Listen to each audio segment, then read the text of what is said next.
Giorgia Meloni pericolosa per la democrazia. Al Lido, e non solo al Lido, non si è ancora spento l'eco delle parole del regista Mark Coussis, che alla 79esima Mostra Internazionale d'Arte Cinematografica di Venezia ha portato in apertura alle giornate degli autori il suo film Marcia su Roma. Tutto è iniziato parlando del suo lavoro cinematografico, che prende spunto da una rilettura filologica del film A noi, diretto da Umberto Paradisi, documentario ufficiale del partito fascista che racconta le giornate della marcia su Roma, seguendo le camicie dalla sagra di Napoli alla conquista della capitale.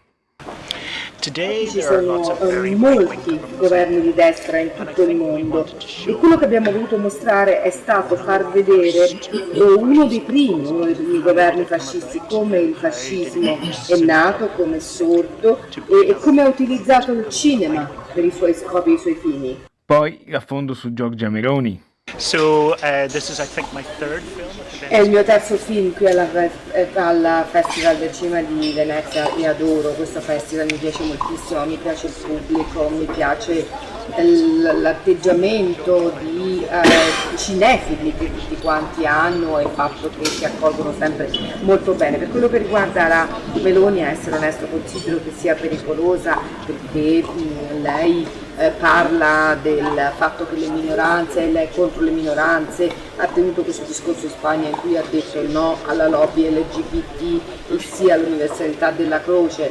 L'universalità della croce sono parole che utilizzavano i crociati nel 1100. Io non sono un elettore, quindi non voto qui in Italia, ma penso che lei sia estremamente pericolosa e che le minoranze non siano al sicuro. Pronta la replica di Fratelli d'Italia attraverso le parole misurate del capogruppo in Consiglio regionale Raffaele Speranzon, candidato a un seggio in Parlamento. Definire Giorgia Meloni pericolosa è qualcosa di ridicolo, di comico e comunque con buona pace di registi stranieri. In Italia c'è una democrazia e sono gli italiani con il loro voto a decidere chi farci governare. Noi ovviamente ci auguriamo che per la prima volta nella storia sia una donna a governare gli italiani, Giorgia Meloni.